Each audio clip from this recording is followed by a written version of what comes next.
Our next speaker started out many years ago as an engineer with awkward communication skills. She was so shy, she would duck into the restroom to avoid talking with people. Now she follows people into the restroom just to talk to them. Just the women. She is a professional speaker, a presentation coach, and the author of several books on communication topics. She credits her involvement with Toastmasters in helping her develop her communication and leadership skills. But before Toastmasters, way before Toastmasters, another person played a crucial role in the development of her concept of what a leader is and does. Tonight, she will share the story of how her grandmother had a significant impact on her concept of a leader in her talk, Champion the Underdog.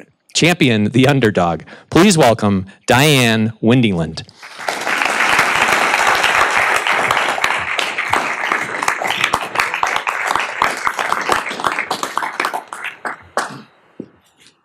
Leaders stand up for those with less privilege.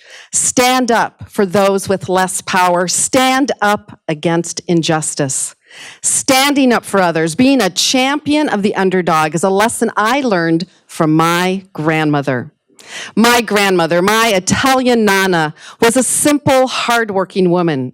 She grew up living above the family grocery store in Pueblo, Colorado. And when she got married, she just moved down the street. As a child, I loved visiting my Nana. Her home smelled of spaghetti sauce, Italian sausage, and old furniture. I especially loved visiting at Christmas time. It was Christmas 1968. I was 6 years old, and we drove all the way from Grand Forks, North Dakota to Pueblo, Colorado, with me harassing my father every hour. Are we there yet? When we finally arrived just in time for the family Christmas party, my mother's side of the family, all good Italian Catholics with lots and lots of children, Santa was there. I still believed in Santa Claus. Santa was handing out gifts to the children, calling their names one by one. And as he held up the last gift, my gift, I couldn't wait to hear him call out, "Diane Williams!" Oh, I hoped it would be a Barbie doll. I wanted a Barbie doll more than anything in the world. All of my cousins had Barbie dolls, and I dreamed of ripping open that package and pulling out my Barbie. With a hearty ho, ho, ho, Santa called out, "Teresa, coffee!" What? Not me? No Barbie? No gift at all? I felt like I'd been sucker punched. Has that ever happened to you? Has someone else gotten something you deserved? Or maybe you've just seen it happen to someone else.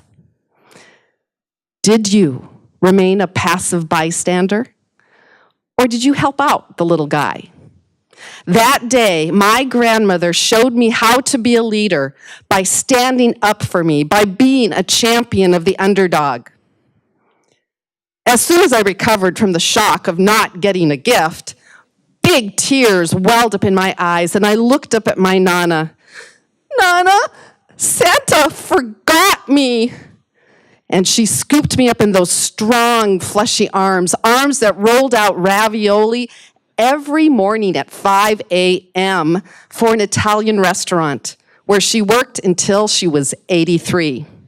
She whispered, "Oh no, Santa did not forget you." And she passed me off to my parents, and I saw her approach her younger brothers, my great uncles, with a sad, determined look in her eye, and then she sent them off to work the crowd. A few minutes later, a sheepish-looking Santa approached me. "Little Diane Williams, I'm so sorry. Your gift was stuck at the bottom of my bag." He reached in and with a flourish pulled out a wad of bills. 50